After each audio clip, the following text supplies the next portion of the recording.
kind of realized I had this like fear of like being delusional, which is like definition for you, which I think is like when your expectations are very inaccurate from reality. And I think it goes both ways. I think it goes when you're like overly confident in yourself. Uh, uh, to a degree of arrogance, and then you think like, oh, I could definitely do this. And I think also, and this is the important part, I think it goes the other way as well. When you think that you're not good enough, or you think you're like downplaying yourself, you're like sandbagging and you're gaslighting yourself and stuff. And I think, I don't know, I think I'm in this like position where I really have to like think about this, and it's hard to manage expectation with reality just because I have such a small amount of like data to go off of, and then it's very kind of assertive y. Like for example, yeah, I'm applying for computer science in the United States, and it is hard. I think the general consensus is it's very competitive, but and the thing is, relatively speaking, I don't think anybody knows how competitive of a candidate they really are unless you're like really on the fringe. Like if you've won multiple international competitions, you are top of your class, whatever. But like even then, some of these people like don't make it, and then you have like kind of like middle of the pack people. And I imagine myself as like probably middle of the pack, maybe like lower on the end for people applying to these colleges. But I wouldn't know.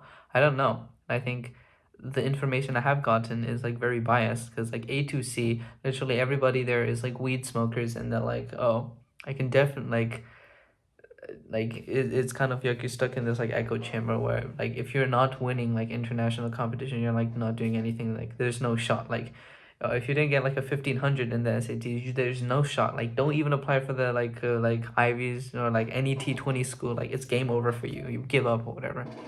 And like all right, and like I have no idea. I have no idea like whether I'm being like reasonable or it's like completely delusional and this is like a fantasy.